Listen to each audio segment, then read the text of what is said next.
First one is for 17 North 4th Street, a sign. City attorney has prepared a certificate of appropriateness at our direction. And we have waived a public hearing. I asked the commission to vote on a sign that we had approved at the last meeting for 17 North 4th Street, and I'll do it by roll call. Paul? Aye. Hugh? Aye. Got it? Aye, sorry. Aye. Chip? Chip Ball? Aye. Philip? John Chobel? Aye. And myself, aye, unanimous. We have a certificate of appropriateness vote on 324 Warren Street. It was a rear dormer. That project was approved in the last meeting, and we asked the city attorney to prepare a C of A. May I have a motion to approve 324 Warren Street, a rear dormer? Hugh? Motion. And myself, I'll second. Keep it simple.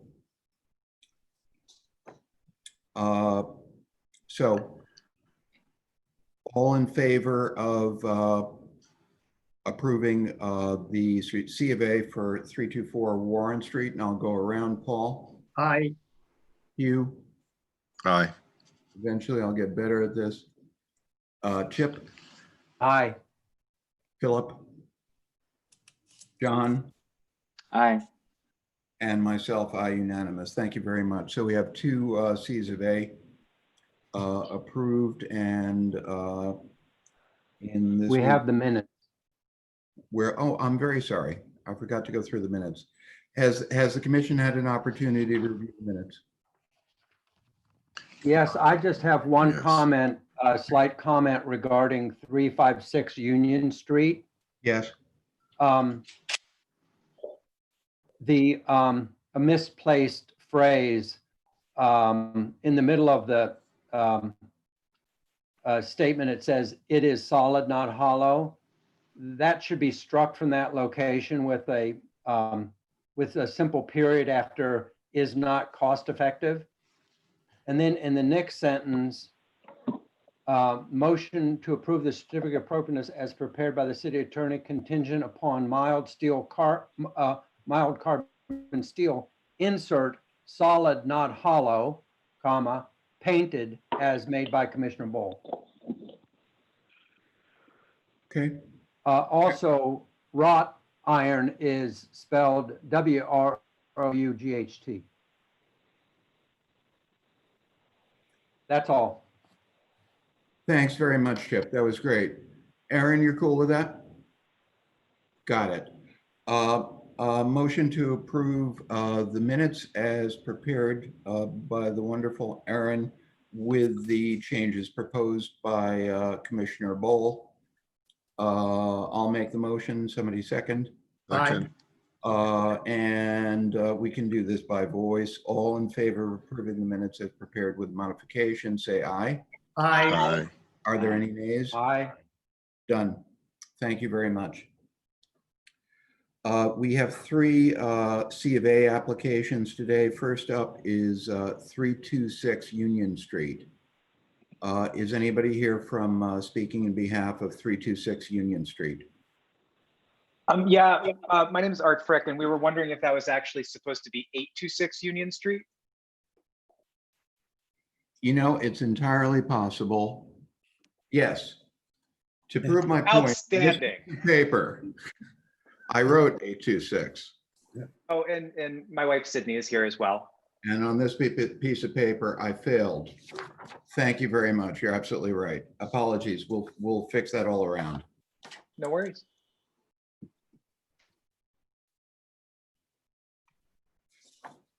So how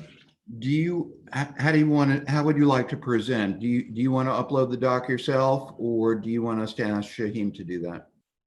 I can see if I have it with me. I should. Just give me one moment here.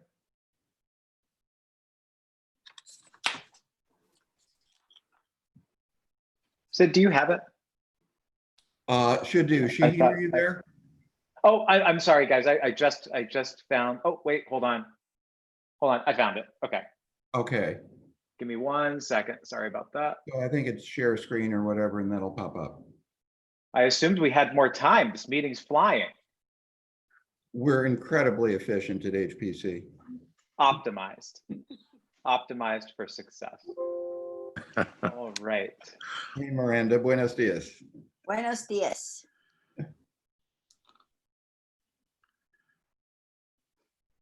Sid, can you actually can you guys upload it? My Mac is giving me issues. I see. I'm not brilliant at that. John, John Schobel, you're good at this stuff. We're looking to upload 826 Union I Street. can't help you today, I'm afraid. Here Oh, you go. you know what? got Am I sharing? You are now Yeah. sharing your screen. Okay, You're perfect. sharing too much. I'm sharing way too much. I'm an oversharer. It's a thing. Anyway, all right. So basically, what's in scope for this project is we wish to remove the aluminum siding that was applied to the house sometime in the past that is obscuring the original wood siding that appears to be original to the house. So we intend to remove the aluminum siding in its entirety from the house to expose the original wood siding, clean, and then paint it. Also, in the event that a section of the wood siding is too rotten or damaged to be restored, we will replace it with matching materials. We went to Harrington's. Evidently, what they have to offer is basically the exact same thing. It's clapboard siding on the exterior, which they still have in cedar, and then it'll all be painted to match. We've popped up the aluminum siding in 3 areas: the back room, the main body of the house, and the enclosed front porch. And there is unmarred original wood siding underneath. And then basically, so that's sort of the narrative of it in terms of the pictures. So this is the front facade of 826 Union. And then these are the sides. So again, this will all be removed and restored to the original wood siding. And this is the spot in which, one of the spots in which we uncovered and had a look. So it's just wooden clapboard underneath it. So that's pretty much it for this specific application. Art, what are your plans for the moldings around the windows and things like that? It's my understanding that generally things in where the aluminum siding was applied, that they're usually wrapped around the original features of the house. And if they were not wrapped around the original features, then the ledges would have been shaved down. Mm-hmm. So in answer to your question, it's kind of I don't know what we're going to find, but it's going to hopefully be stuff that we can just remove, and then it'll just be magically fine. And then we will pray that that's the case. And if it's not the case, then we're going to do whatever will pay respect to the house, in essence. Is that an accurate summation, Sydney? Yes. Yeah, I think whatever we can do to keep it historically accurate is our goal. I mean, we're hoping to find, we're kind of hoping to find fun stuff underneath. You know, there's lots of, I can't remember what the word is for the things that you find above windows on these kind of older craftsman houses. So our hope is that there's some original character underneath that we can just shape up. But again, we don't know what we're going to find underneath. Understood. Commissioners, anybody else? I think I would go to just where Miranda went, which is if you find something underneath that requires you to reinvent or rebuild, we would ask that we would require that you come back before us, before you started adding elements to the building. Okay. John, great, and Miranda, great. We can specify that in the C of A. Is there a threshold for that we should consider? You know, Like for instance, if there's a a ledge or a sill that clearly needs to be replaced.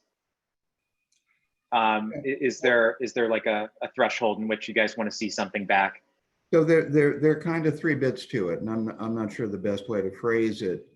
You're doing a restoration repair. If you're repairing like for like, it has a very low burden. Basically, do that. On the other hand, if you find something that is great but requires significant modification to what was there, maybe it was something from another period, then you need to signal that, and so on. There's a bit of judgment on this. This seems like it's probably going to be pretty straightforward, just looking at the house, but you never know what's underneath there. Absolutely. Right. Absolutely. And I think that's pretty clear. Like our overall intention is to basically restore whatever was under there, and where possible, restore it to what would have been there. But I can absolutely understand the interest in the commission reviewing anything that would be considered a substantive change or addition or modification. I mean, That- for example, we had a case not too long ago where it was essentially the same thing. They were removing siding, and it turned out there were eyebrow windows underneath the siding. And because we hadn't specified that they needed to come back if they found anything different, they just covered them over, which was really a shame.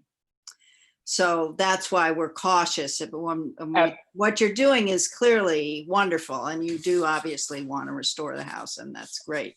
But if you find anything unexpected, you just need to come back to us and tell us what it is, and most likely we will approve it. Okay, absolutely. And I think if it's any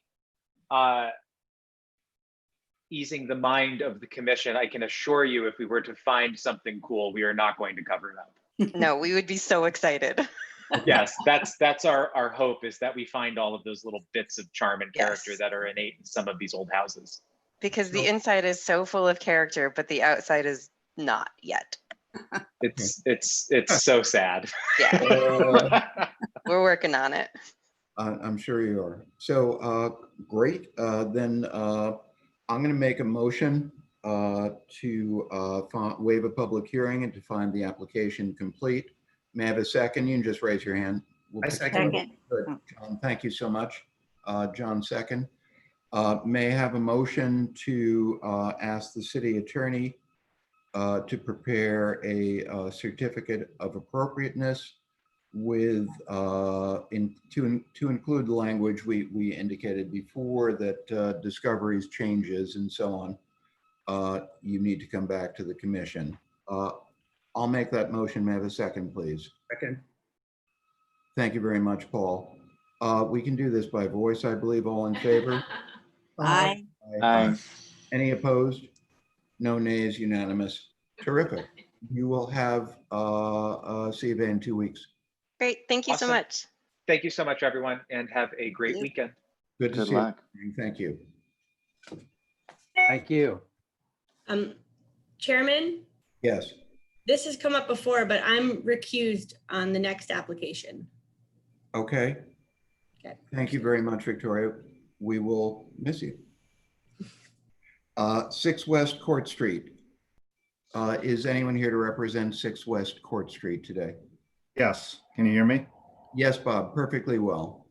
Thank you very much. Would you mind if I ask, can you upload, I'm not sure, for whatever reason, we usually get those to our colleague in City Hall. Shaheem, it doesn't appear to have happened. Can you upload your docs? I'm not too good with technology, so So if I can just step in for a second, I talked to Victoria. She sent me the documents for 6 West Court, so I can help you on this one. okay.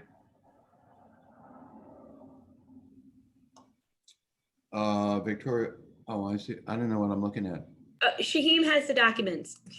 Oh, he does. Okay, so we'll just wait for him to upload. Thank you very much. Terrific. Bob? Yes. So talk us through from, high level down to detail what you want to do at 6 West Court. Okay.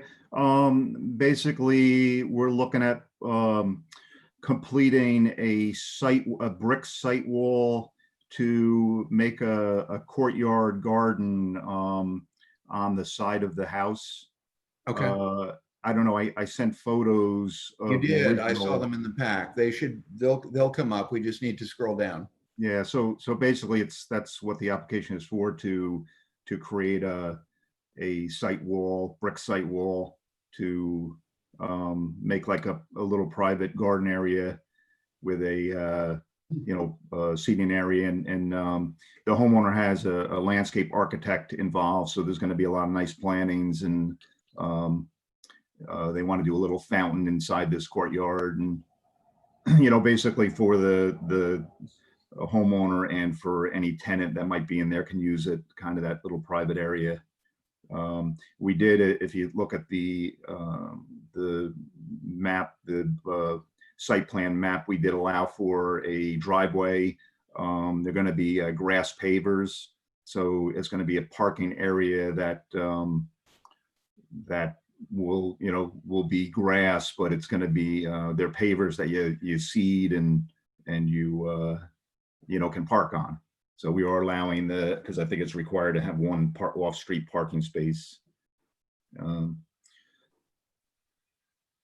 So basically where you see that blue car, that would be the courtyard area, and it'd be so the brick wall on the left side of that car was the original garage that was there. That was the original garage wall. When we tore down the garage, we salvaged the wall and we actually bricked it into, and we used we purchased a vintage brick, so it looked old, and capped it with a bluestone cap. And so basically the new wall will look exactly like that. We're going to use the same vintage brick, have that old feel, and we used a real light mortar to mimic the old more of the lime mortar to follow with the the era of the house.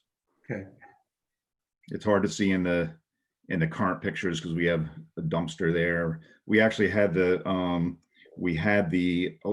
electric line that went to the house. We actually moved that underground, so that kind of eliminated that line going to the house, which looks a lot nicer. That pole you see at an angle, we're trying to get the phone company and cable company to remove those wires, and that pole is going to come out. So you're not going to see that pole anymore. The one that's more vertical is a new pole that they put in. So everything will be on that new pole. We were actually trying to get them to get rid of that pole, and we were going to go underground all the way to the other pole down the road, but they wouldn't let us do it because that was the end of the line there. And there's actually a street lamp on that pole too that they so basically, if you go to, I have a picture view from West Court. If you look back towards that corner, this site wall is really far back from West Court. I think it's go up to the current, that one there, that one, yeah. So basically, that's standing out on West Court, looking toward. Oh, I'm sorry, that's the old. Scroll up on your pictures, maybe down. Oh, that one, that first under the garage, number 4. So that one there is, I'm standing on West Court. So basically the site wall is going to be on the far side of that angle bay. That's where the site wall is going to be. So from Union Street, it's not going to really noticeable. It's not going to be obtrusive to to the view on walking on the sidewalk or from the courthouse. There's going to be, the landscaper is going to do some shrubs and some flowers, and there's going to be a walkway going to a gate, in this courtyard area. Right where the dumpster is would be the parking, the grass pavers for parking. Will the height of the new, I'm sorry, will the height of the new brick wall be the same as that existing brick wall? it's gonna step down. It's, I think they had it at, I think that wall's currently 8 feet. I think they were gonna step down and go, what does it say there? It's gonna step down as it comes around it's gonna be like step down to 7 foot. And then it comes around to the side of the house is gonna step down to like 6.5 foot. So it's gonna vary as it comes around the house. Actually, the renditions are from the landscaper. So the landscaper, is real high-end landscaper, and they're gonna do a lot of plantings, and so it's really gonna look nice when it's all done. And if you go back to one of the photos, current photos, there's a shot looking from Partition Street towards West Court. And you could see where the neighbor had, the reason why we salvaged that garage wall is because the neighbor, I think it's scroll, oh no, it's 5. Open 5, I think. See how you could see the growth on that, and that's actually the neighbor. And he asked us if we could salvage that because he had a lot of vines and stuff, and he really liked that that look. So I think that's the intention to carry that look around in this new area. Also kind of, there's a lot of people that walk that street, for some reason. I think they might walk down to the train or whatever. And it's kind of just gives a homeowner privacy to, hang out in the back and, just a quiet little garden area. And Okay. I think I saw the elevations and so on when we were looking at the previous page, those for the wall. But And can we see the landscape diagrams again?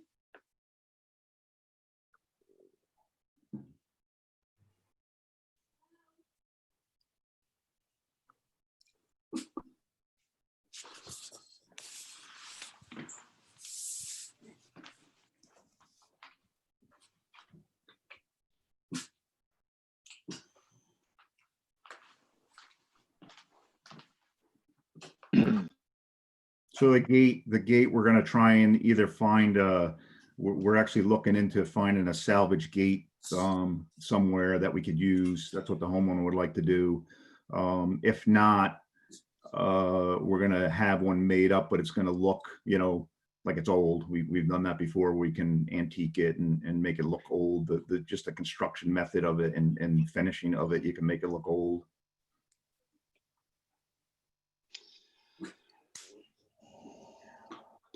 Well, if I could make a comment, I think this is very much in keeping with the style of the building and the fact that it's stepped back from the road, actually on both sides. On the Partition Street side, is the parking between the wall and the street? If you look at the first picture there on the left-hand side, the colored photo on the plan, Yeah. So it's a parallel parking place, not a head-in parking place. Is that right? Well, it's head in or back in parking space, but I don't know if you're familiar with they're called. Oh, I see. It's where the green is. Where you see it's like X'd out and it's kind of like a gray, dark gray or blackish, and it's like hashed out area next to in between the plant, on the right side of the plantings there. There's a walkway that goes to it. That's actually the parking area. And it's really going to be a lawn. I see. It's going to be lawn, but they call them grass pavers. So you can actually drive on it, but grass grows up between it. So you can park on it and drive on it, but it'll still look green because it'll be, still have grass there. It won't be like gravel or blacktop. It'll be lawn, but you can park on it. Could you show drawing number 2? This is drawing, yes. That illustrates the parking area, the courtyard area, the new brick wall, the existing brick wall. It also shows the property line adjacent to Partition Street. So the edge of this work, some of it actually takes place in the alley right of way. I believe there is some type of a curb, a stone curb that does turn the corner, as this plan shows at the corner of West Court and Partition Street. There's a radius curve. Mhm. I don't think the curb continues. I think it's just a edge of blacktop for the pavement of a Partition Street. There's actually what it is. It's and I think it's a chunk of bluestone. There's a bluestone curb that extends down, I don't know, maybe 10 feet. And it's painted, I think yellow. You know, I mean, you can't park. You know, you can't park Yeah. that on right on the corner there. What the thought is, there's two thoughts there. One, we were thinking about putting it back. We're going to put that back, but the problem is that there's an issue with drainage right there. It doesn't. It's the right at the property. That whole edge is lower than the highway, and there's no catch bases or anything there. So the more we put there, the more it's going to hold water and be, you know, freeze in the winter. So we're trying to make it so we can get a gentle slope heading west down Partition Street, so the water, and that's how the water should be flowing, but it just you know, kind of lingers there. We do have plans to redo that whole sidewalk on West Court, so we're going to demo that whole sidewalk, and we talked to Craig about doing that. I don't know if that's something that we got to go have you guys look at. Also, basically, we're just going to you know, put back what was there. It's just a concrete walk now, but it's all just busted up, and we're looking into possibly the other side was redone at some time, the courthouse side, and it has a granite curbs. So we're looking at possibly doing granite curbs to match the other side, which looks nice. So that's more than likely we're going to do that with the granite curbs. So it'll match. That would certainly be nice. Yeah. One of the photographs at the beginning of your presentation shows the previous condition. This was before demolition of the garage. Could we go back to that photograph that was taken at the side of the garage, really looking at the garage doors? I think. Yeah, there was. And the reason why I wanted to show you that is that we're going the exact same place where those garage doors were. So Right. we're not going any closer to Petition Street, and you know, so it's exactly what was there. Yeah, well, in this plan that's on the screen right now, we can see that the proposed new wall is really on the property line. Yes.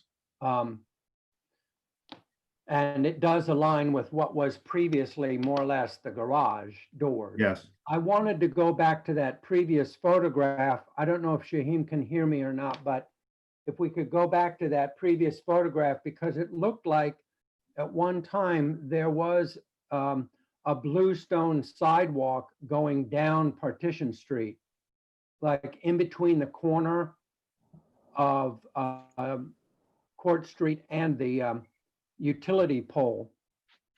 I think look at photo number 3.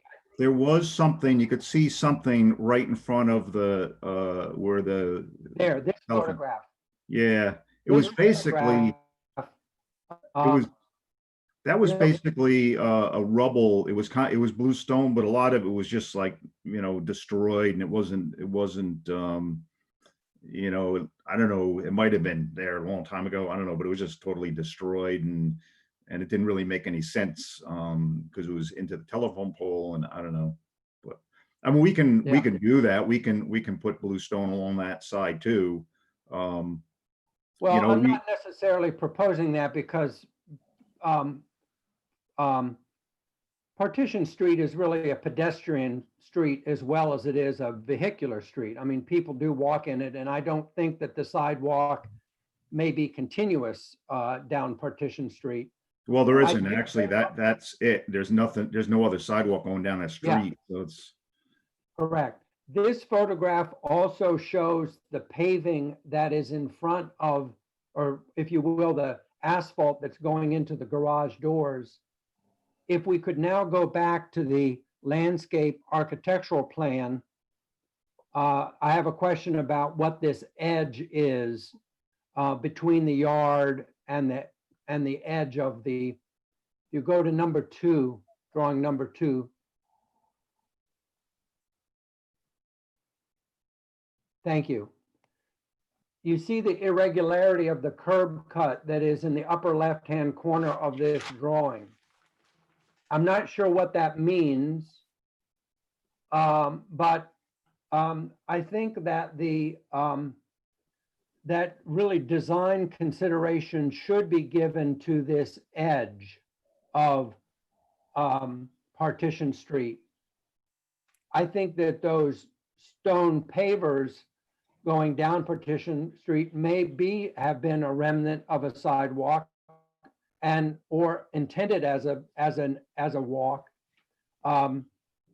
And if there are issues with the drainage there, as you suggest, I just think it would be terrific for the landscape architects to give attention to how this edge is actually made, rather than the pavement just kind of taking this irregular edge as it think, continues on I westward. don't know if you could see it in that previous picture that you had with the garage, with the old garage there, but I think could be a catch basin right there that Oh. supposedly is trying to collect the water that came down, from. I Yeah, see. you can't really see it. I think right in that bottom left-hand corner, I think there might be a catch basin. So I think the intention, and that's why she drew it, was that it wouldn't be lawn there, so the water would run, whatever water we can get to direct that way would go down and, on the street and then be collected by that catch basin. I believe. I'm not Yeah. 100% sure, but go to picture number 4. Oh, no, I'm sorry. Scroll down a little bit. I think the new shot, that number 5, go to. Well, there you can see your yellow. Yeah, corner. see, there's something going on there. See at the bottom of that column, there's some kind of concrete thing. That's actually the neighbors, and I don't know what that is. There's something weird going on there with the grading right there, and it could be because of the catch basin there. I don't know, but that's actually the neighbors. That chunk of concrete or whatever it is was on the neighbor's property and under his fence and everything. So that could be why that is shown on the plan as some kind of little variation in the roadway to direct water. Well, I would just ask that the landscape architect really give consideration to the pedestrian experience on Partition Street. Everyone in Hudson uses the secondary streets as pedestrian streets. They really are an extension of the city sidewalk. Yeah. And Yeah, a first lot of and people walk foremost- down that street.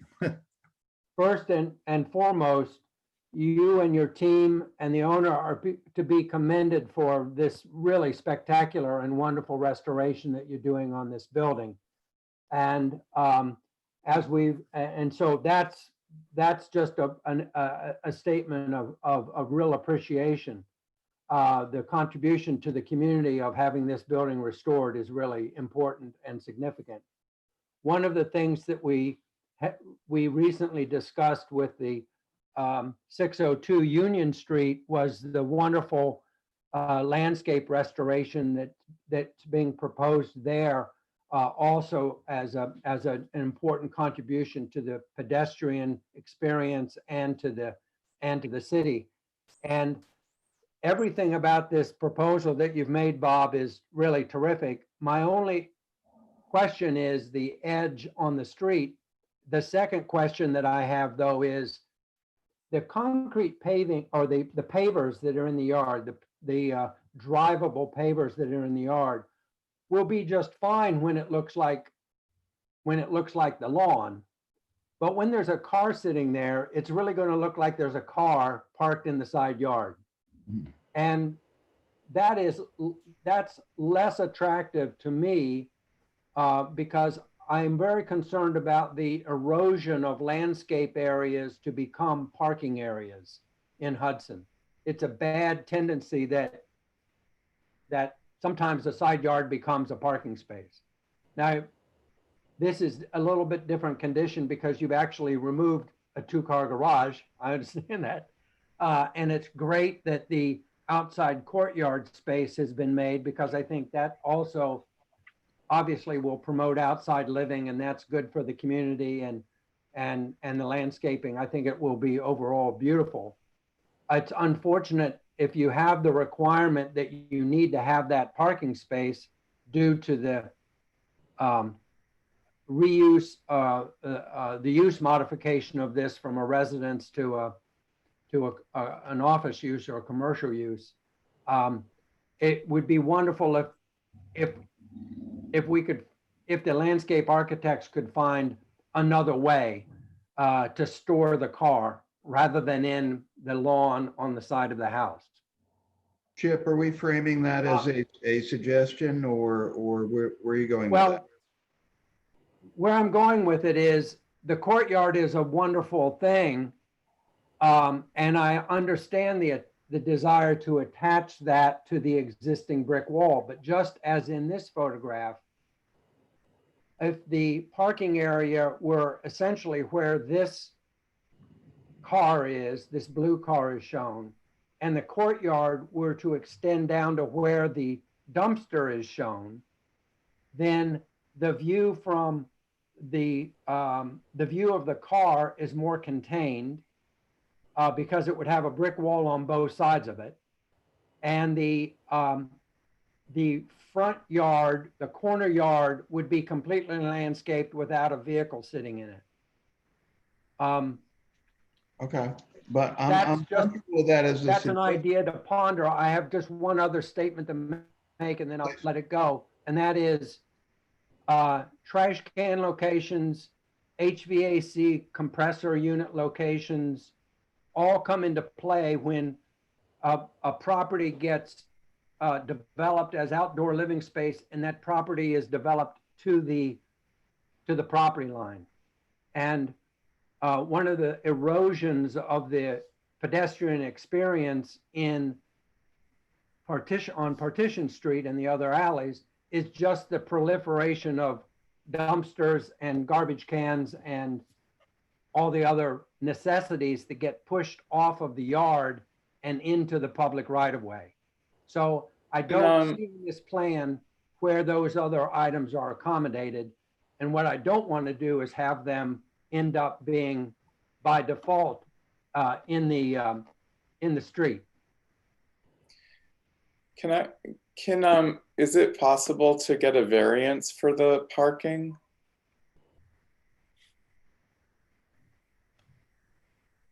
But I don't know. from the city. I don't is know. there Oh, any- you're I asking mean, me? Yeah. My I mean, comment on, can I interject a comment? Sure.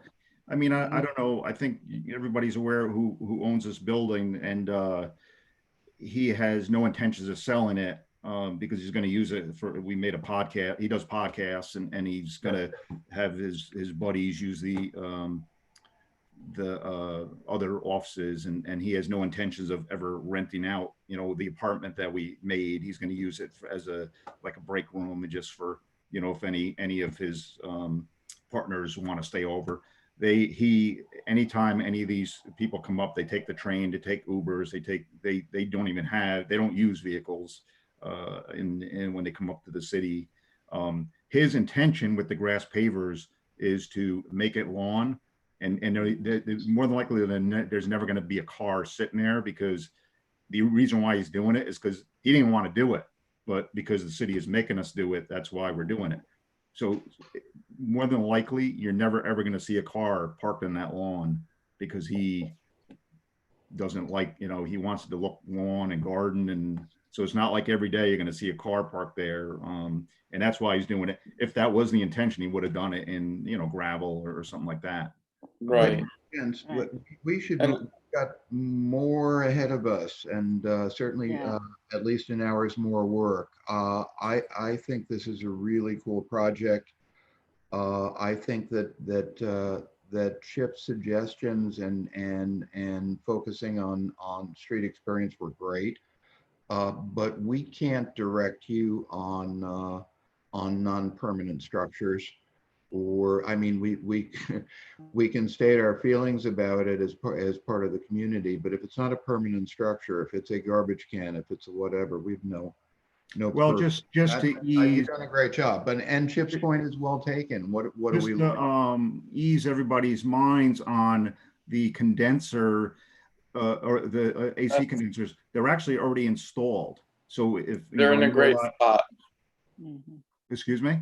I said they're in a great spot. Yeah, they're tucked actually in the back of, right behind the building. There's a courtyard, you know, where you come out the back door of the apartment, and they're actually mounted on the back wall of that courtyard. And you can't even, unless you come out that back door, nobody can see them. You have to really look for them. I mean, the only so with Chip's comment, the only thing might be That's an issue with fantastic. garbage. And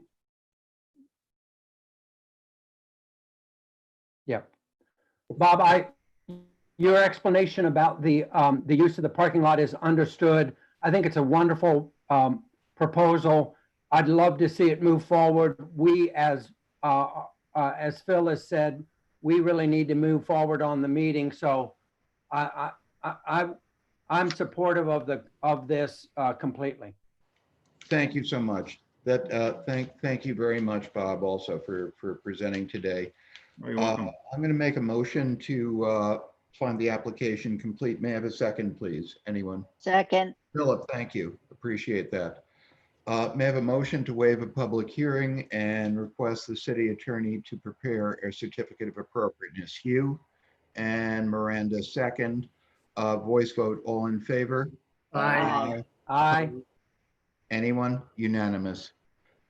In 2 weeks, you'll have your certificate of appropriateness, Bob, and thank you. That was a good presentation. Okay, thank you very much, guys. Thanks, Bob. Walter, Yes, hi. you've been waiting patiently and kindly. Thank you. No problem. I've learned a lot. If I can figure out how to share the screen. Okay, we're now at 201 Allen Street. Yeah. Okay, so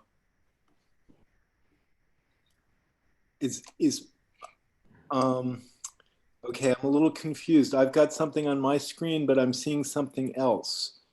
Do you see my application letter? Is it scrolling, or what do you see? Shaheem also has this one if you'd like him to. Oh, okay. Well, I'll just use that then. Fine. Okay. All right. So this is a hopefully very straightforward application. You can see in this photo that there's a lot of desiccation of the existing wood. Maybe this isn't the best photo to show it. I think I sent you a photo that actually shows these stairs here in a state of collapse. So really, all we want to do is take these stairs and rebuild a similar stair over here. And we would like to remove the cable railing and replace it with railing similar to the railing on the second floor, which I think is pretty close to what the original would have been. And then the only thing that we propose as a design change, really, other than relocating the steps, is this has these very nice looking vertical boards here. I'd like to change them to horizontal, to run the other way. And that's simply because I think these, when you're actually standing in the garden, you see right through them and you see whatever's behind. And I think that horizontal, because of parallax and your distance from the ground, will, you know, make a better screen. Only reason to do it. And then we'll paint it the same colors because they like those. I sent you all the drawings. Do you want me to go through the drawings? If you would quickly, sure. People like to see the schematic of where the steps and all that good stuff. Sure. Now, are you seeing my photo file now on your screen? We're seeing lots Yes. of photos. Oh, good. Okay, that means I've actually figured out how to share my screen. So, okay, so here we are. Do you have that? no, we have a lot Is there of Thumbnails. Oh, rats. It's Um, a full array of photos. Oh, I'm so sorry. I just don't understand this. I've, It's all right. We'll maybe- figure it out. One let of me us. go back into somewhere. Shaheen's. Sheem, do you have 201, Alan? Can you grab the screen? Yep, I've got the C of A of 201 Allen. It's Terrific. a couple of black and white photos. To that, actually, it was 3 documents.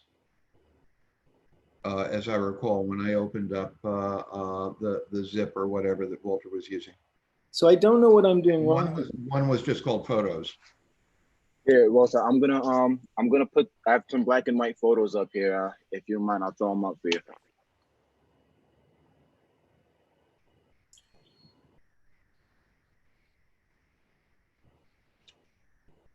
Yeah, no? Nothing. I think Walter's still is controlling the screen. Oh, okay. So sorry. And again, here. So, Okay, Sheem, you're clear. great. Okay, good. Yeah, that's perfect example of what I'm talking about. It's all white pine, probably put on there in the 1980s or 90s, and unfortunately none of it was back primed or probably properly cured to begin with. So unfortunately, we just have to replace. Understood. There. That's a nice shot. Yeah. We have been doing, repairs on damaged areas, looking for dry rot, replacing boards and so forth, and just painting it, with the same colors on the house. And coming around to the back now, we rebuilt the front last year, just exactly the way it was. And we just want to do the same thing on the back. Okay. And then Walter, you said you had some quick schematics. Yeah, again, let's see if I can, oh, there we are. Yes, perfect, thank you. Yeah, so there it is. So in this drawing, let's see if I can, is the mouse moving on your screen? No, Yep. okay. Yes. Okay, good. So you can see where the new stair is going to go. It would reverse direction. Currently, you pick the new stair up at the back corner of the building and go up towards the back of the porch. And, 2nd Street is going to be redone. And unfortunately, the people who did the yard work in this building extended their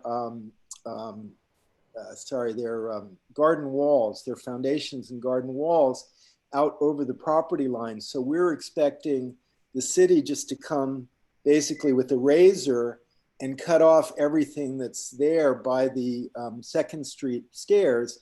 And when they do that, this location, the current location of the stairs would be way too congested in their property. There's no way they can have that stair in that location and get by it within their property line. Understood. Okay. So that's it in terms of what's happening. Folks, do you have any questions for Walter Chatham? Okay, I'm going to make a motion to find the application complete. May I have a second? Miranda? Yes. Terrific. Thank you very much. And a motion to approve the application, waive a public hearing, and request the city attorney to prepare a C of A for our vote in the next meeting. I make that motion. Paul made the motion, and a second is Philip. Well done. Thank you, guys. By voice vote then, all in favor? Aye. Aye. Aye. Any opposed? Unanimous. Thank you very much. Walter, thank you so Thank much you all. for bearing with us. That was great. And you'll have a C of A in 2 weeks. Great. What else is up tonight? Maybe I'll stay on. We're going to throw you off at some point. We're talking about the application for individual historic designation is what's up next at 241 Columbia Street. I'm just going to preface it a little. I know there are folks online who are very interested. But I'm going to state a priority in terms of how we spend this time, and I'm going to stick to my priority on how we spend this time. The commission, usins, have in whether 2 months or however long this has been on the agenda in public hearings, have never had the opportunity to talk to one another as a commission, because we just didn't, and it needs to get done in public. So the purpose of this time right now is to give us a chance to talk to one another, call it deliberate or whatever. I don't anticipate that we're going to get to a vote on anything on regarding 241 in this meeting, specifically because when we finish our discussion with one another, I'm going to ask that we go into a privileged session with City Attorney Polidoro. Reason being, I've had the opportunity to back and forth a bit with Victoria through this process, but no one else on the commission has had the same opportunity. And I want you all to have a chance to state, whether you call it legal, whatever, but questions or concerns or risk, however you want to think about it. But I want you to have the opportunity to talk directly to Victoria. Therefore, we'll finish this discussion. Last but not least, there are, I can see by the names, there are folks in the audience or online, I should say. Tiffy, and that's the, I was thinking about your text from last night, and, that bucket is the bucket that I think I'd want to have ownership over. Who's Who's speaking? speaking right now? Probably nobody so much. So that's my story, and I know that not just the audience. I can see that the owner is online and will. Everyone other than the commission and Attorney Polidoro, just give us a chance to have our conversation, and you'll have an opportunity if Victoria Milne wants to present or anyone else wants to present or talk. That's great, but I want to go on the way we're doing it.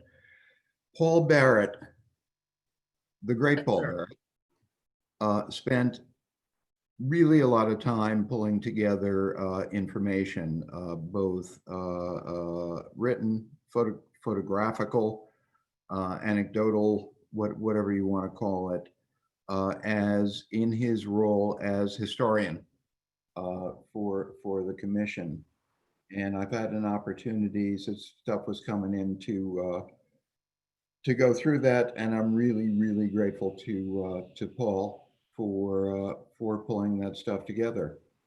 So Paul, do you want to start and all describe what you've collected, what kind of information, and then maybe we can begin to look at bits of it. Sure. I researched the church archives, whatever material that was made available. I went to the Hudson History Room, did a lot of research online through the what was ever included or mentioned in the local papers. I do have some archival photos as well.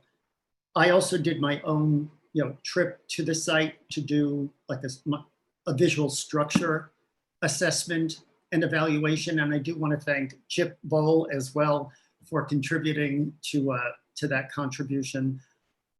I did submit to you, Phil, what I call a building assessment. I also did what I called my considerations for designation. And I also supplied to you the materials that were provided us by the public, including Christabel,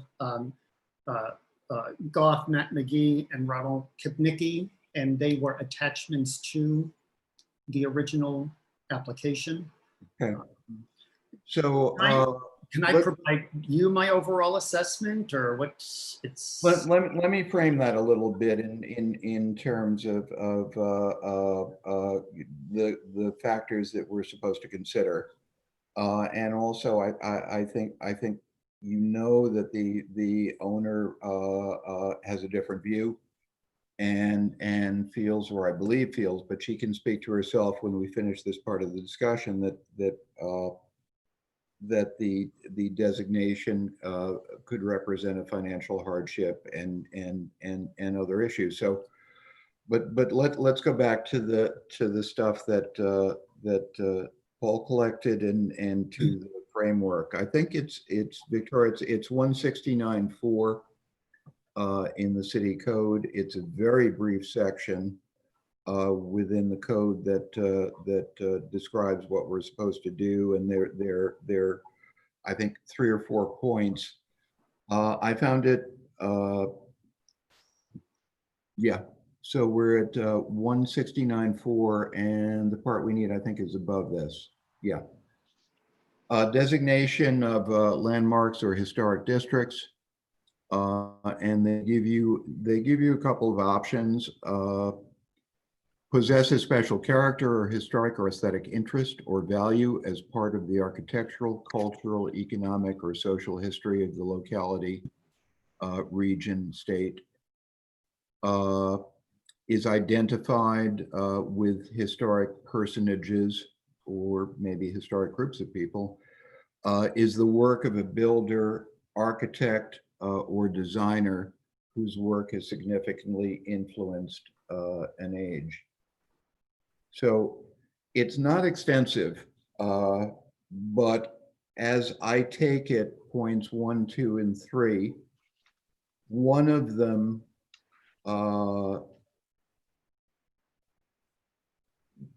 you have to have one of them to be sufficient, but only one of them is necessary, was the language I was speaking for. And I think you guys judge for yourself. We'll go through all of Paul's material. I think what we're probably talking about here is a designation, if we do make a designation, based on social, cultural, and community issues, and that is necessary, but I believe also sufficient. Paul wrote some interesting stuff about the architecture, however, that's worthy of consideration because while it is a very, very plain structure, it is exactly what it's supposed to be and is iconic of both rural churches, but also meeting houses and churches for small communities, and for that matter, African-American communities. So it may be very plain, it's not a great Victorian or whatever, but it is itself, and there's enough of the fabric existing. So Paul, why don't you go to your overview, I think, and then we'll work down from there. But Chair, just after Paul does his, I don't know if everyone saw it, but Chip Bowl also sent commentary on the historic aspects this morning. And, oh, Chip, did you send that this morning, or is that the notes that I have? You're on mute. Yes, I sent to all the commissioners this morning, just before the meeting, my comments, which are basically those that I had sent you before. Yes. And they've slightly edited and expanded for those notes and some additional notes. So it's a 2.5 page document that I sent out to everyone. All right, Chip, and again, these are your words that you had submitted to me. So if you don't mind, that is what I'm going to use as an evaluation of the structure. Absolutely. I sent them to you for you to use. Absolutely. And thank you. I'm just going to read something. It's not too long. If you just bear with me.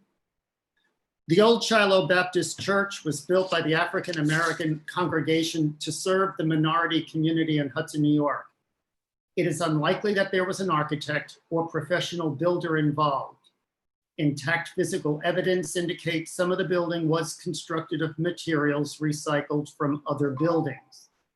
The modest silhouette and noble proportions of this building do survive. The building's historical value is in its stark contrast to the towering masonry churches constructed by the Hudson's white worshiping community at the same time. And that's pretty much in a nutshell. That's great, Paul.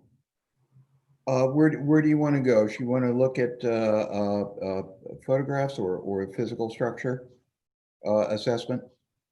Well, yeah, I can do I mean, I didn't think we were going to put so much weight on the physical structure assessment. We're not per se, but I think that people should know the condition of the building. Sure. I'll say, that, and you don't have to spend a lot of time on it. I looked at standards used in other cities, Secretary of the Interior and a few other places. And while we are not probably going to make a designation based on architecture, quote unquote, there is a hurdle in some of the cities that I thought was very intelligent, which is that that the essential fabric of the building exists so that it is relatively straight up to repair and restore consistent with what was in place. And that's the hurdle. In other words, if the thing is lying flat on the ground and there ain't nothing there, that's going to be an issue. Okay. On the other hand, it's very, very common for stuff to get designated when it hasn't seen some love and needs some repairs. That's not unusual. I think that's fairly ordinary with individual designations, because Sure. people reach out to it to save it. So Okay, I'm happy to take you through it. Again, bear with me. It's sort of a lot of reading. No, The structure detail, the old I shallow. think we can put it up on the screen. I believe that that I sent all that stuff. Oh, great. To I don't remember what I called it, but there is a report on physical structure. I believe I sent. Or conditions assessment. Yeah. Does that ring a bell, Shaheem? Otherwise, not. Say that one more time, sir. I couldn't hear you. Can you repeat that? Yeah, we're looking for, I think it was 2 or 3 documents from me regarding 241 Columbia Street. And one of them is called photos and one is called physical assessment. Yeah, I have them. So we're looking for a Word doc called physical assessment, Okay, so not the photos. not the photos. I have the Word doc right here. Let's do it.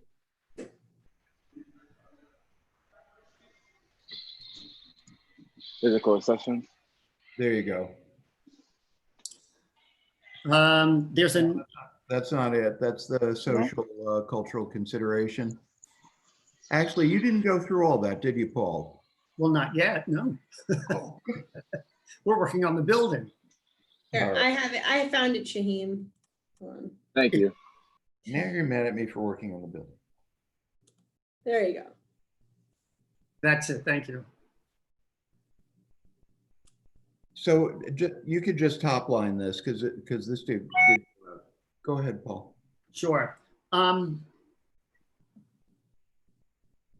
don't know where to begin. All right, the old Shiloh Baptist Church building is a 1-story rectangular building with a masonry foundation, frame walls, asphalt shingled roof, a center bell cupola, and clapboard siding. Entry is made up a flight of wooden stairs with metal handrails to an enclosed center vestibule. The current sash windows replaced once larger stained glass windows, which were installed in the 1940s. Ghost marks of the larger original window openings can be seen in the clapboard. The foundation appears to be a mix of stone, mortar, and stucco. The present condition, a visual observation from a walk around the building indicates that the clapboard siding is rotted, dried, cracked, and broken in numerous places and sections missing.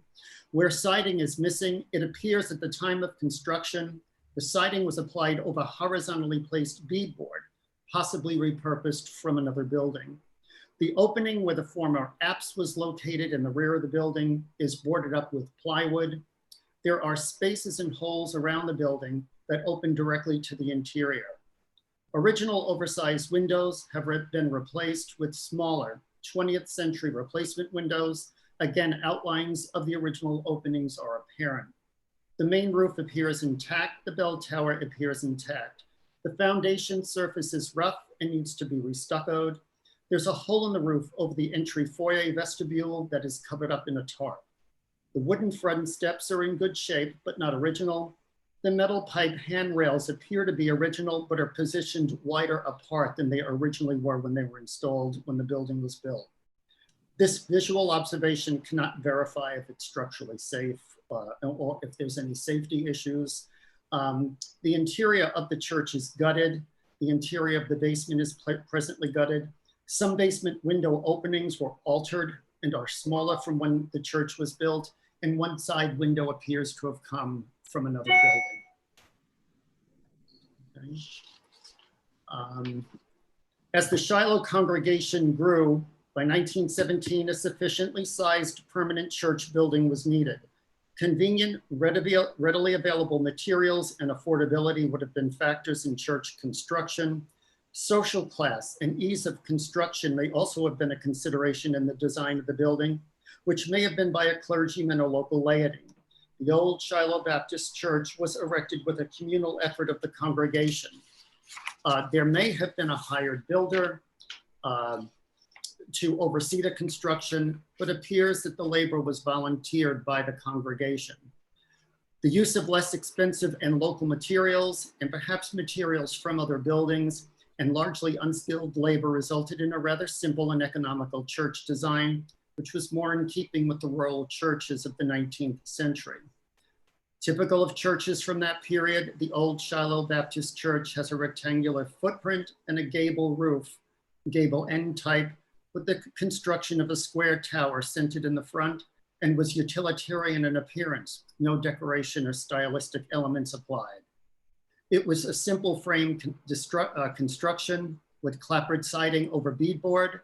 The degree of exterior and interior decoration often depended on the financial wherewithal of the church congregation, and ornamentation came later as the wealth of the congregation grew.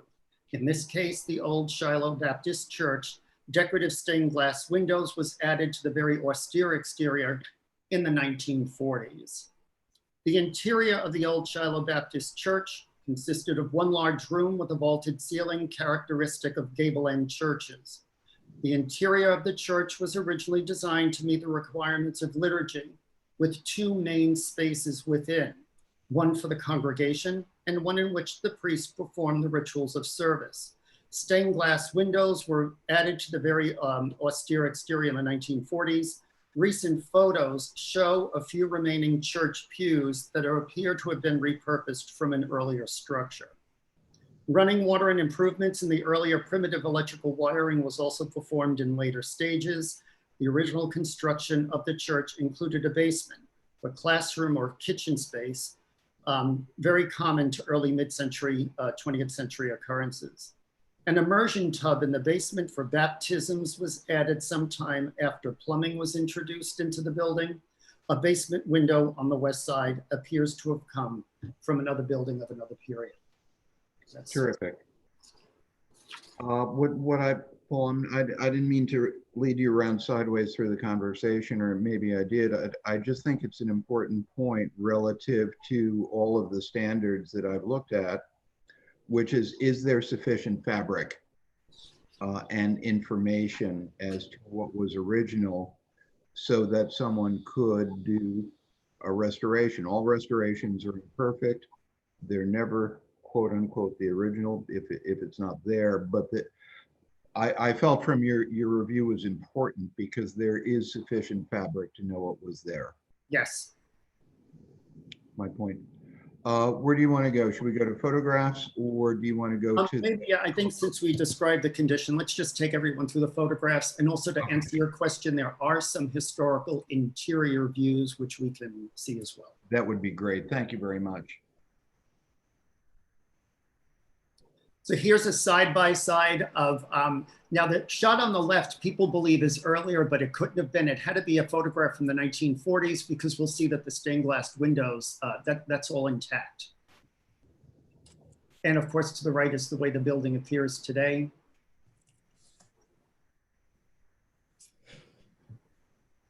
And these are just various shots of the current condition. In the upper left, you'll see where the apse used to extend out. That was removed at some point. It's just covered over with plywood. There's a shot of the existing stairs today. Those appear to be the original handrails. Down at the lower left, we also have to be reminded that this church is on two parcels. There's an open left side yard that's also a part of this parcel, and some close-ups of the foundation conditions. We can go on to the next. The lower left, again, that's a basement window that I think probably came from another building. The upper left, if you look closely, that's beadboard underneath, running sideways underneath the clapboard that's been exposed. Again, I believe that they probably took that from another building and used it as a part of the original structure. The lower right, again, you can see an outline of what would have been one of the larger original windows. We can go on to the next. In more recent history, this building was on the market twice. And the lower shows, I think when it was purchased in 2017, and then the subsequent owner gutted the interior. And those are the photographs that you see above.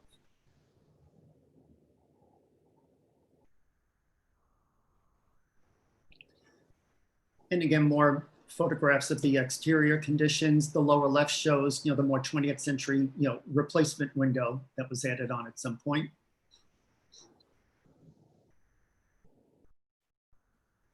Some vintage photos of parishioners on their way to church, and an early photograph of the facade of the church.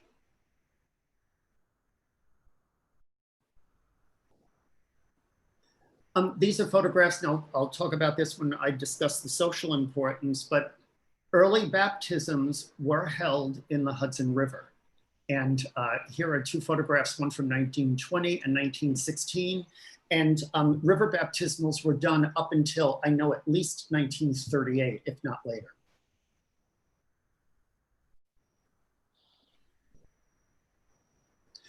These are photographs from when the Mount Carmel Lodge was in residence, which was after the Shiloh Baptist congregation moved in 1966 to Warren Street.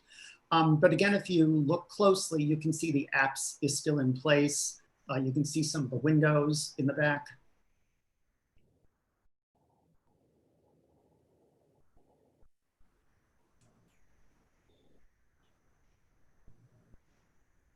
And all the pictures I've got. That's it? All right, yeah, I think that's all we have for the moment. Thank you. Great. And then the overview doc. Well, these are my reasons I believe that the building should be designated. A part of the increased awareness for social justice in these current times, cities need local preservation commissions to foster intimate social connection, placemaking, and well-being that helps keep communities culturally healthy. The old Shiloh Baptist Church is situated in a neighborhood that's poised for incoming investment as the demand for housing for new inhabitants from overpopulated urban areas, such as New York City, find their way to Hudson. Urban renewal in the 1970s all but obliterated the thriving and healthy African-American enclave once located here. Over time, 4 significant entities that gave rise to Hudson's African-American community in Hudson were the AME Zion Church at 1st and State Streets, the Colored Citizens Club at 3rd and Columbia Street, formerly the St. John's Methodist Episcopal, quote unquote, colored church, and the old Shiloh Baptist Church, located just a half a block away at 241 Columbia Street. Each played an important role in unifying and strengthening the African-American community. Although organizationally autonomous, these organizations were connected in social content. The respective churches would sometimes share and co-join choirs or invite the neighboring reverend to co-sermon. The CCC was the definitive core of all things social to the African American community. The AME Zion Church still exists today. It predates the original of the Shiloh Baptist Church as Hudson's oldest African American congregation. Originally housed in an imposing brick structure from the 1870s, the congregation had that brick structure demolished and replaced with a more modern structure in 1970. The St. John's ME Church became the CCC in 1940 and continued to serve the nucleus of all social activities in the neighborhood. Subsequent ownership followed, and after years of deferred maintenance and neglect, the building was demolished in 2011. The Shiloh Baptist congregation, formed in 1917, is still in existence today. Headquartered in a former synagogue building on Warren Street, the Shiloh congregation moved from the original structure in 1966 to accommodate a growing membership. The old Shiloh Baptist Church subsequently became the headquarters of the Mount Carmel Lodge, a Black Freemasonry, like its white counterpart, promoted fellowship within a membership that engaged in a wide variety of social and benevolent activities. The old Shiloh Baptist Church building at 241 Columbia Street survives as the only vestige of African American history and culture in Hudson. Okay. Thanks very much, Paul. That was a lot of work. Chip, I didn't get a chance. I was running around this morning to look at what you had sent, but if there are points that you want to add to this or something you sent this morning, then please put that up. Thank you. I will. A little bit of an expansion on the architectural merit paragraph that Paul read earlier regarding the contrast between the masonry churches of the more affluent white Hudson community with the modesty of this. It is this contrast. This contrast is an architectural manifestation of the great disparity of wealth between white and African Americans in Hudson. While there are physical losses to the building, the rear bay apse, the original windows, and interior finish, there is ample physical evidence remaining of the original window openings, finishes, and photographic evidence of the apse design. The modest silhouette and noble proportions of this building survive, are evident and obvious. The vernacular architectural style of this building is iconic in the African American community throughout America. The building silhouette and aspirational tower can be found throughout the United States in the form of countless rural churches. This building also has a strong visual connection to Twin Oaks, the summer home of Frederick Douglass, built by his son, Charles Douglass, in 1895 in Highland Beach, Maryland. This building also has an aspirational tower. Also, this building has similarity of the simple building forms and proportions of the Rosenwald schools. Rosenwald schools were built to provide public education for Southern African American communities in the early 20th century, and many of these buildings were later converted to Masonic Hall use. The workmanship of Shiloh Baptist Church speaks to a group effort and the strong community of volunteer self-preservation evident in the African American Hudson. The architectural form of the church is direct and frank. Simplicity of silhouette, modest use of materials, basic construction techniques all contribute to the architectural value of this building. Even in its current condition, there is humble aspiration to higher orders. This is an important building for Hudson and the nation. It is an architectural object that is a tangible link to the history of racial patterns in our country. For these and other reasons, I believe the Historic Preservation Commission should recommend the old Shiloh Church for historic designation. Some other thoughts I have regarding some of the comments that have been made before the commission in public, which we had not had the opportunity to respond to, I'd like to comment on. One of the comments was, quote, previous mistakes and missed opportunities, end of quote. There may have been previous elected officials who failed to act appropriately in this matter. There may have been previous owners who failed to act appropriately. There may have been citizens who previously failed to act at all or appropriately. But these past failures are irrelevant to the issue before us regarding a historic designation. The matter at hand is, what should we do now as a commission to make the right choice for the city of Hudson? Another often mentioned comment was that historic designation will reduce the value of the property. End of quote. This comment is a decades-old canard. It is irrelevant to evaluating historic designation. Quick review of current real estate sales listings will find that when available, the lead paragraph will often advertise that the property for sale has historic designation. Historic designation increases property values. It does not diminish property values.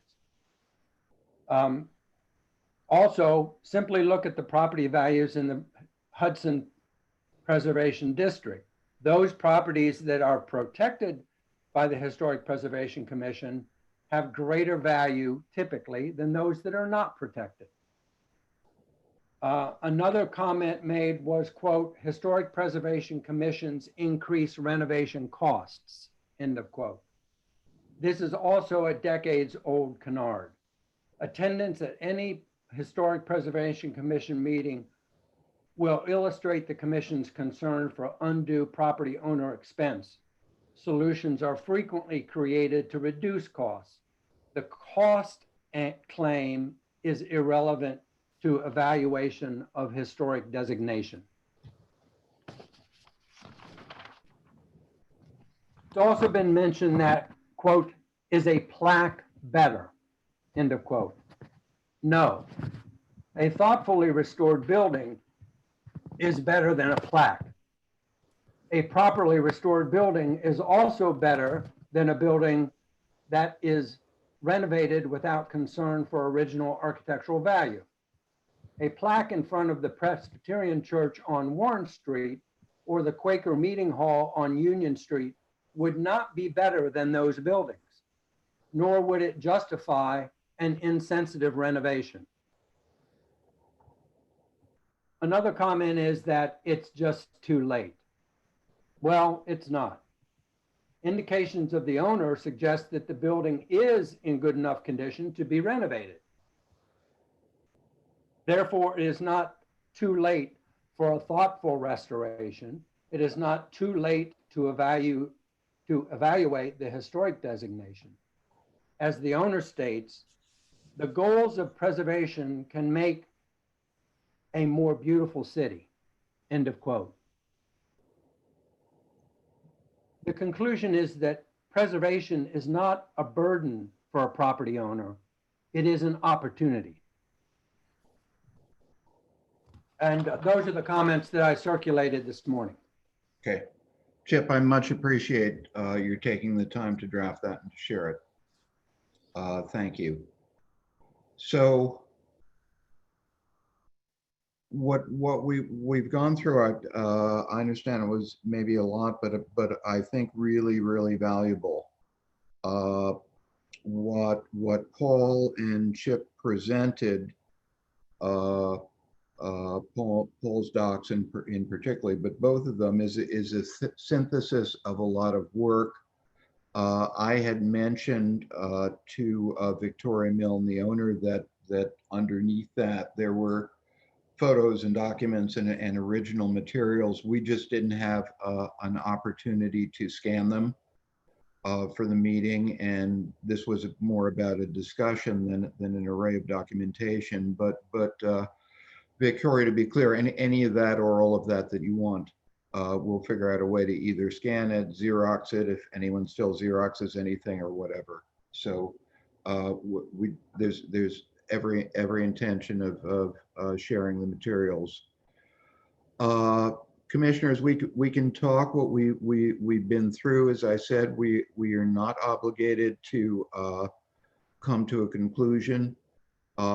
If you want to pause a bit and formulate an opinion in your head, we'll figure out time to do that. So maybe at this point, while you guys give that a think, would Victoria Milne, or did you want to speak at this point? Thank you, Phil, and thank you, everybody else. I appreciate your attention to this, and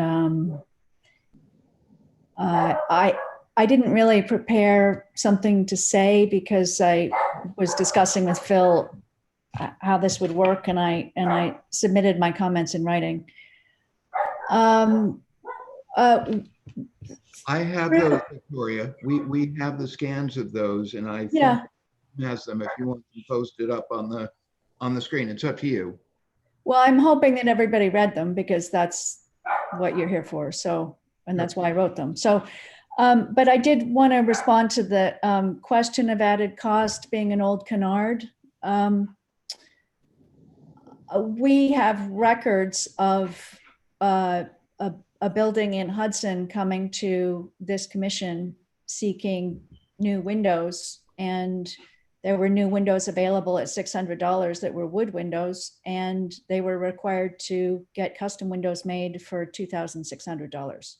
So it's just not reasonable to say that. It's also one of the documents that I submitted is a personal finance blog advising people, and again, not in a small town, but in every town in the whole country, everywhere, anyone reading the blog, not to get a historic designated building because of the added cost of the insurance. And so acknowledge that there are differences on this point.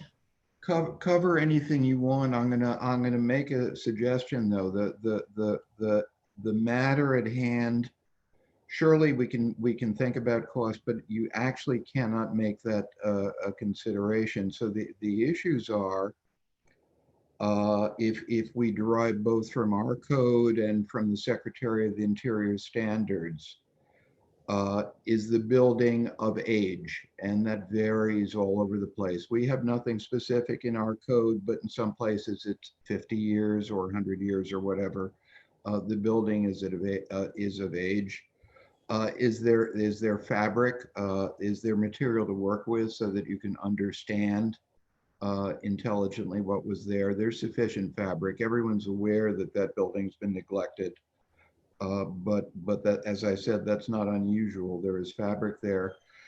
And lastly, we probably would go forward with quote unquote the architectural considerations as part, but not the driver. And I like the way the phrase, the code is framed in other places, which is, does the building by its existence tell an historical story that is relevant or meaningful to the community? As the lead thought. My concern, while we have your attention and while I have the whole commission here, is the points that you're making. Let's assume they're 100% valid. Why not? It's what you feel and what you believe, and you own the building. You're the one who took the risk of making a purchase and standing behind that purchase. But if you want to sway us, you need to sway us on the dimension of, does the existence of the building tell a story to a community that's important or relevant in the story that should be told? Because preservation is one of the unique ways to protect it. And I know after the fact that you never did and never would have any intention of demolishing, it's not the point. Preservation Yeah. comes with that attribute.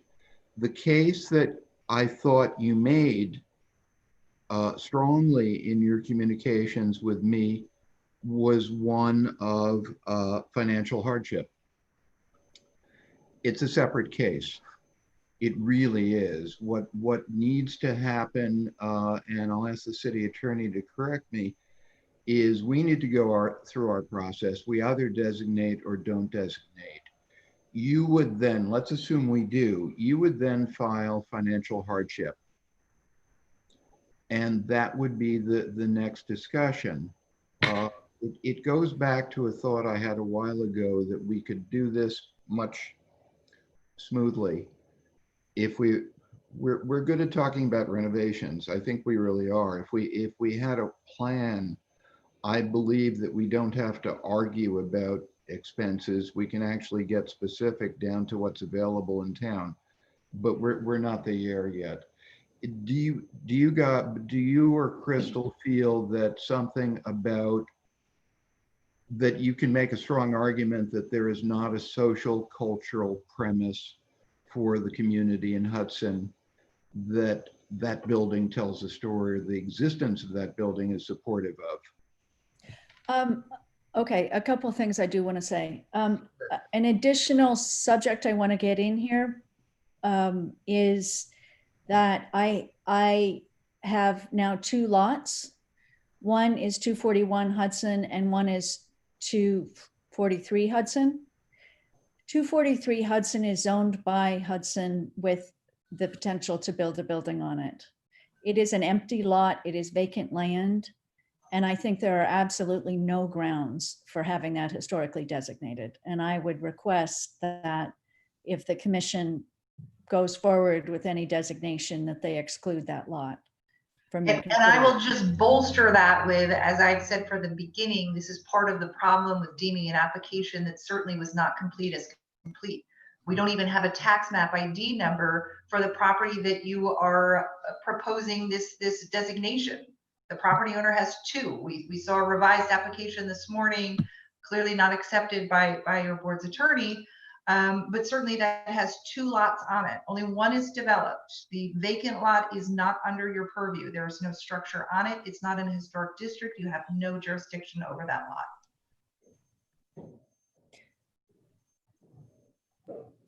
So comment noted. We can talk about it. I think in terms of the cultural significance, again, it's notable that none of the African-American community invested in this issue is present on this call. The point that I was trying to make is one that would be more salient to them than to a bunch of people who've committed to preservation. And it is that their story is, I would think, more accessible and more something that they can engage with and more easily told through other public artworks, plaques, installations than the debates that we will surely get into about whether or not my window mullions match what you think they should match. I think that the window mullions on this building are irrelevant to telling the story of the African-American community in the town. I do acknowledge and understand the history of the building, and that it does, the fact that it is a last building from the community is significant. It hasn't been church owned since 1966. It's been a Masonic lodge. There's almost no discussion of the Masons, who actually have been the owners for over 50 years. That's surprising to me because we're leaning very heavily on the church, which it was for 70 years and Masons for 50 years, and no one's preserving the Masons. I think those are my main points. Let me see. I think those are my main points, yeah. If I could just add to that, in terms of goals of preservation, I think that we need to look at the goals of the applicant and all of the members of the public who have commented on this application. Everyone has said that this is about recognition. And again, I think Victoria's made the point, and I think we've discussed it before, the plaque gives the community the recognition that they want. I mean, she clearly has plans to renovate this building and bring it back to life. But again, so the building we all know is not going away. I understand this was all rushed because there was some notion that this building was going to be demolished. But I think that we need to look at the goals of the applicant and the goals of the people that have spoken. And it really is not about preservation, it's about recognition. And the plaque gives that recognition, where historic designation will give you the oversight as to how that building is restored, but it doesn't give them any recognition. So to that degree, Jim, I respectfully disagree with your point. I think that the goals of preservation here are not necessarily the goals of the applicant and all of the commenters that have spoken. So again, I just want to remind the board that your jurisdiction here is a review on solely whether or not this application meets the criteria in 169-4A for preservation.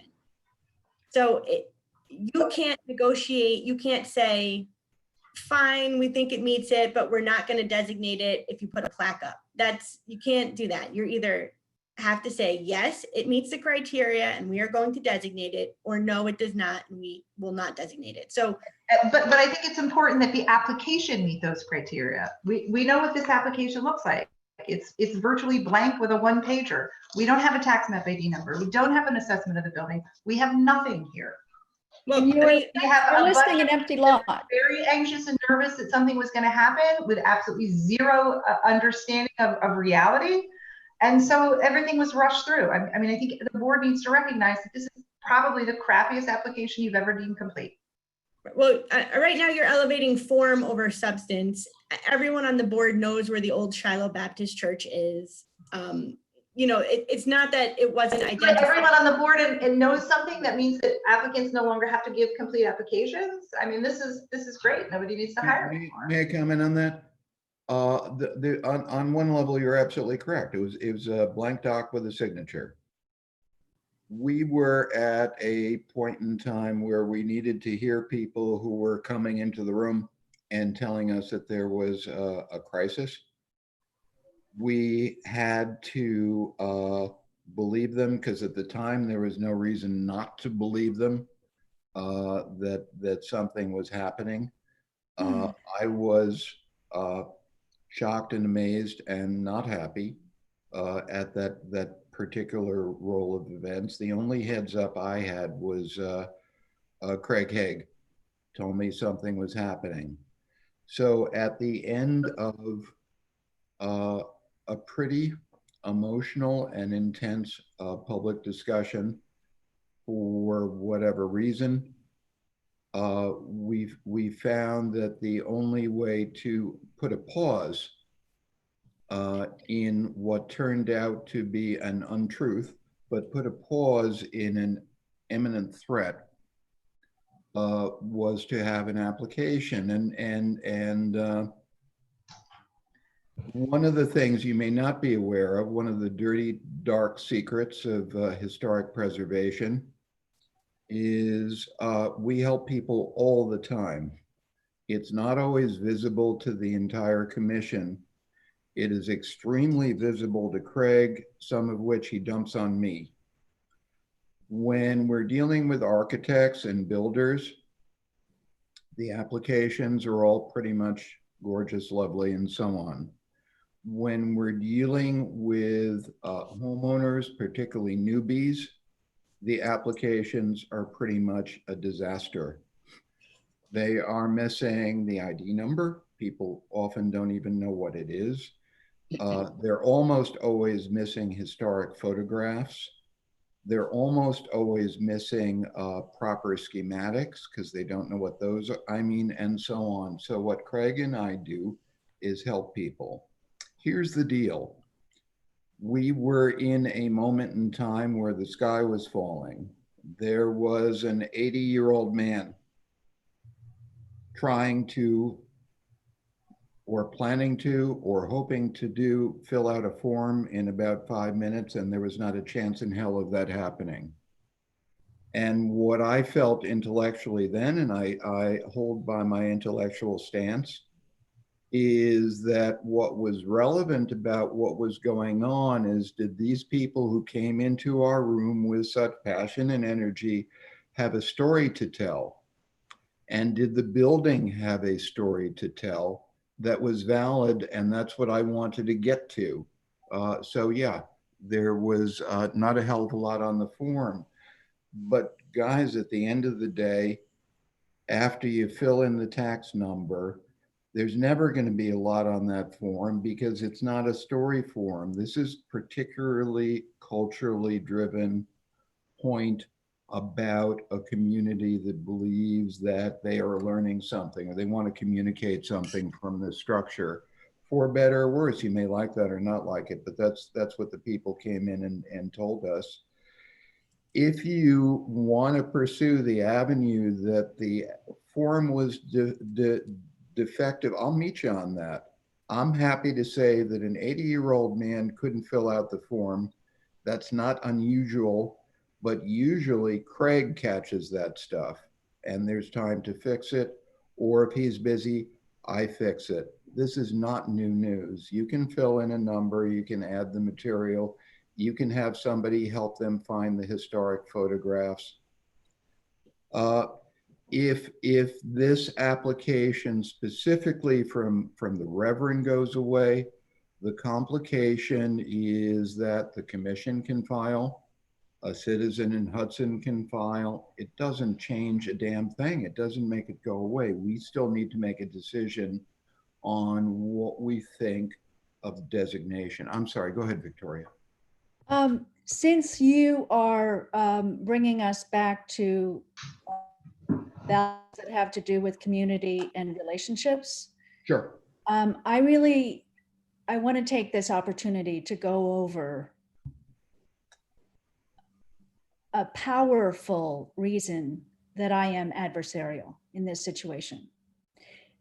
The city of Hudson has had no trouble finding me for taxes and for fines.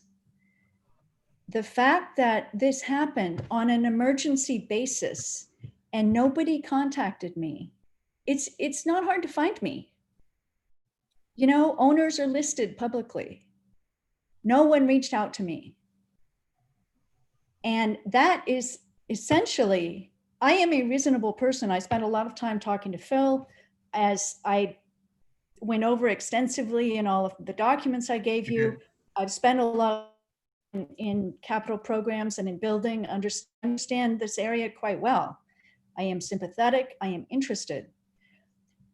But I feel enormously adversarial because this is my welcome. I've taken on a beautiful building that's falling down, and instead of having anybody contact me to talk about it, you have worked together with sloppy paperwork, sloppy governance, and I reached out to many of the people on both sides. I've talked to the mayor, I've talked to Reverend Cross, I've talked to former Masons, I've talked to the current minister of Shiloh. I reached out to some of the people who wrote complaints, or not complaints, but who wrote impassioned pieces in support of this. White people didn't answer my phone calls, didn't answer my emails. So the feeling that I'm getting, if you're doing this as a community piece to knit together Hudson, the feeling I'm getting is, get out of here, newbie. We're going to screw you, frankly. So, and that has made me adversarial. And I didn't have to be adversarial. Right, your feelings are valid, but for the record, the application was submitted by private individuals and not the city. So there was no reason for the city to contact you prior to the application being submitted. Phil just said that he completed the application as a service under PAN conditions by a private individual. Dude, I did not complete the application. We can't. It stands as signed by the Reverend. He was saying he was giving you he was giving his experiences that oftentimes applications prepared by individuals do not come in completed in a manner that it would if it was prepared by a paid consultant. And he He was just, started out saying they often help applicants and they help the documents and they fill them out. That's what he just said. That's correct, but we didn't have an opportunity to. The Reverend had signed it, so they there's did nothing. we not can do say that about in this what it was. case. It came in and was accepted. There was no opportunity. They did not work together. So again, those were anecdotes by the chairman. So in this case, I just want to be clear. The city did not contact you prior to receiving it because it was received. And I personally sent you a certified mailing after that, making you aware that the application was received. So I know that you feel slighted and upset about it, but you know, notice was given according to the code. I think the point that Victoria Milne is trying to make here is that the application was deemed complete based upon an erroneous assumption that the property was going to be demolished. Yet Yeah. nobody took a break from the meeting to call Victoria to see what her plans were, and nobody called Craig Haig to see if a demolition permit had been submitted. Craig was at the meeting.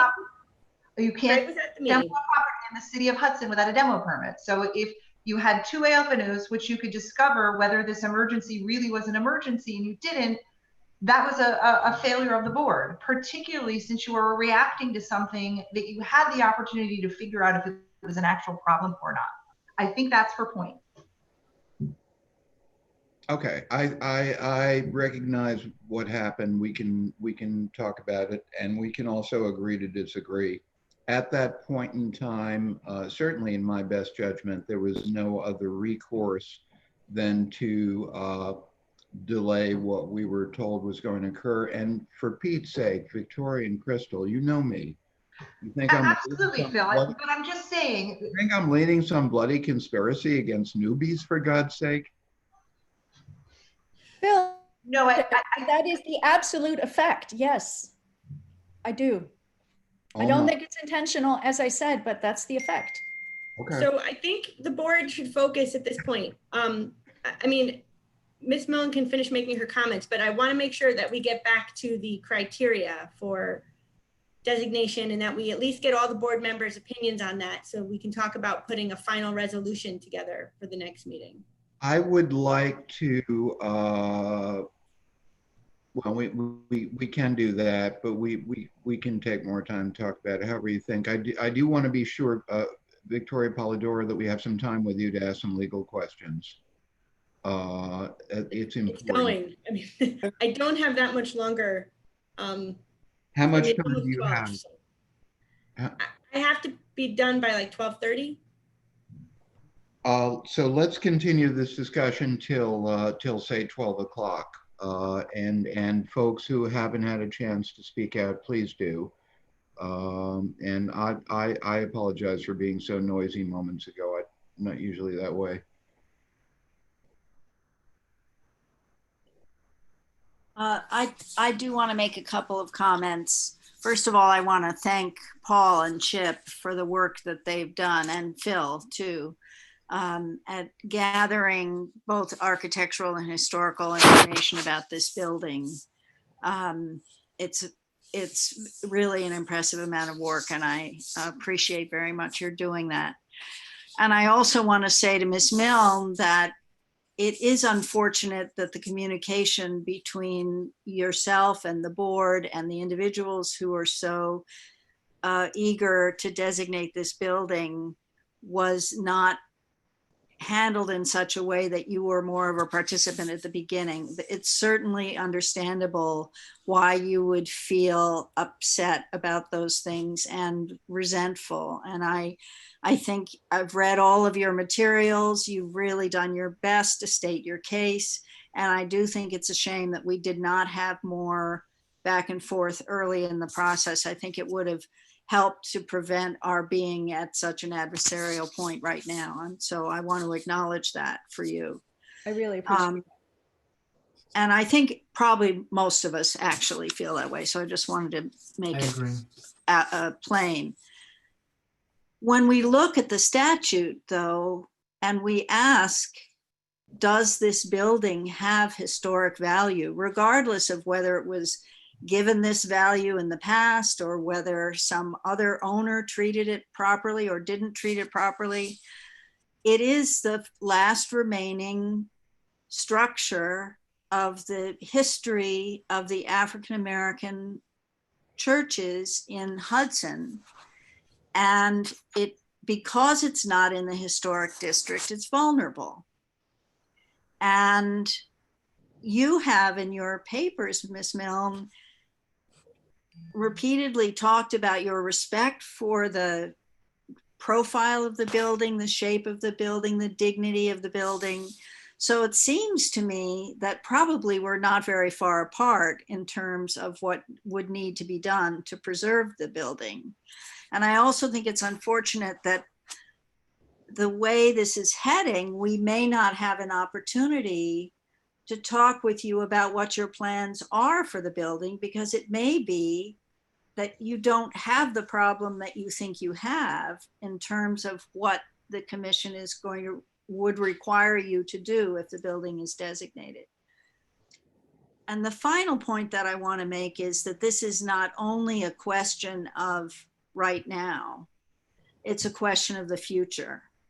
I have a lot of confidence in Ms. Milne's background, her experience, her reasons for buying this property, but we don't know who the next owner might be, or the owner after that.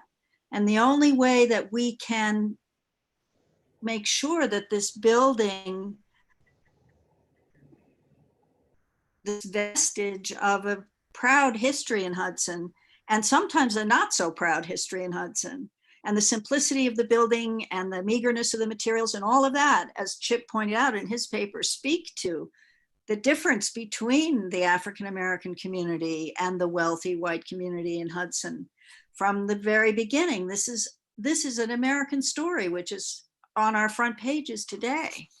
And to me, it's very important that we not only treat the building with respect today, but that we ensure that it's not going to be able to be torn down or, fundamentally changed in the future. And this is going to be our only opportunity to do this. We're not going to have a chance with the next owner to say, wait a minute, I know we didn't designate it before, but we'd like to try to designate it now. I think we have to take this moment seriously and look at just on the face of the statute, whether or not this building meets the criteria for historic designation. Victoria?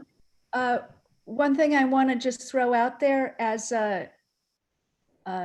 it's a rhetorical question, but it gets to the point of the arbitrariness of you all seem like great. And my also parallel concern is in future commissions, this building will be subject to future commissions, potentially the commissions have oversight, right? And if there's a bad commission, they have oversight. So getting to the question of the vagaries of historic preservation oversight, shall I be restoring the windows with white vinyl? Sorry, I don't understand the question. Are you asking? Well, that would be more in keeping with a poor African-American church. Yes, but not in the period when this church was built. But it's a new material that didn't exist during. So is she going to have to find beadboard siding? Oh, so no, this is a hypothetical discussion. Right now, I think we should keep our focus on whether or not the building is worthy of preservation, just because we don't have a proposal to evaluate. So anything that is said is not binding. And the chairman did make a suggestion at the public hearing that possibly a way forward would be to actually engage with you about your plans for the restoration of this building. And so you could see for yourself how the commission would actually handle it.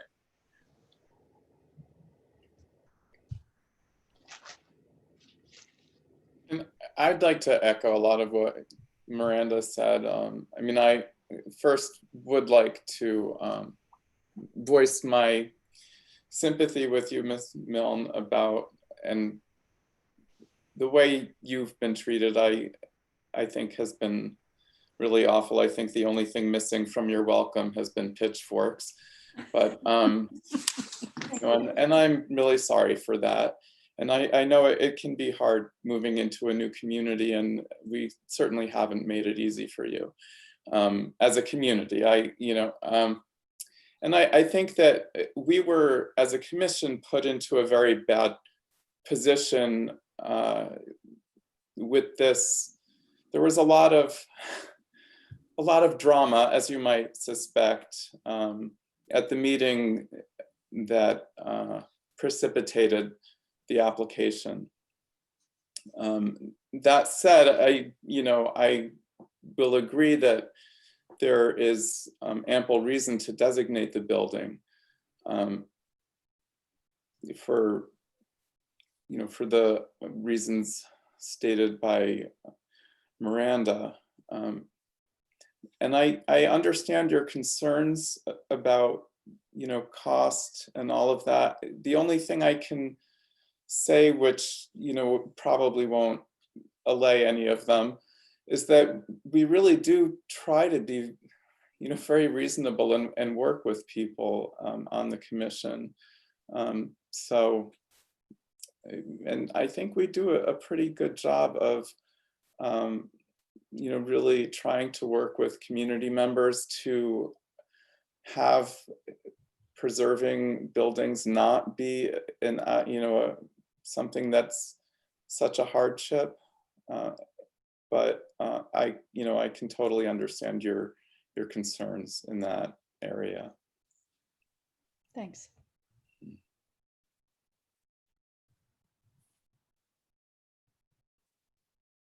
Hi, this is John Schobel. I don't think that there's anything that I could add that would be more articulate than what Miranda said. I think it's right on point.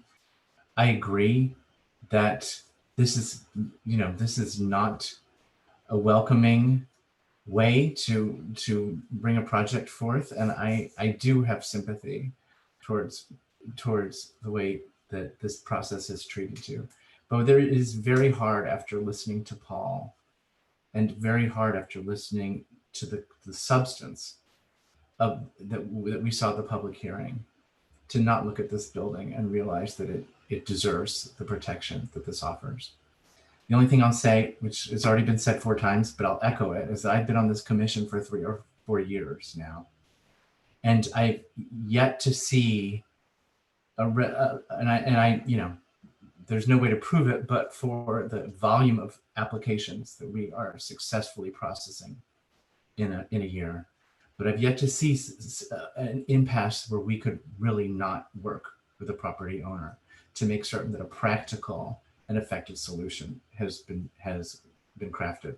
So regardless of how this works out, and if you continue with your ambitions to restore it, I think you will be pleasantly surprised with the enthusiasm that the plans you bring to this commission will be met with. And there's no way to prove that other than to do it. So I wish you all the luck.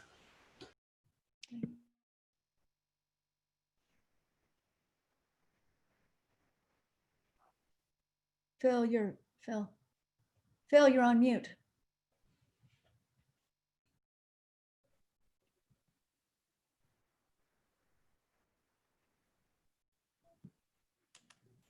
Phil, now you're gone and unmute. Yeah, you muted your video instead of unmuting your voice. There you go. Now your voice is still mute. There you go. How about that? Perfect. And you guys thought I was not tech savvy. Phil, I'm gonna have to drop off. It's noon. I wish you guys the That was best. a Thank you. massive demonstration on my part. John, I'll miss you. All of you too. Good luck. Bye-bye. I would like to adjourn and give us a chance to talk to Victoria. This was fatiguing. everybody stepped out and said what they had to say, and bless you all. That was pretty fantastic. Commissioners, Victoria, Milne, Crystal, everybody, thank you. Everybody cares about what the hell they're doing, and it shows. So, Shaheem, well, first of all, may I have a motion to adjourn and move to privileged discussion with the city attorney? I make For that, advice of counsel, an attorney-client session for advice of counsel. What she says. I make that motion. Okay. Chip, you just seconded it. Fantastic. All in favor, please say aye. Aye. Aye. Any opposed? It's unanimous. Shaheem, guide us. How do we get off and get back on just as a commission? So how about this? I will stop the recording. I'll take us off YouTube and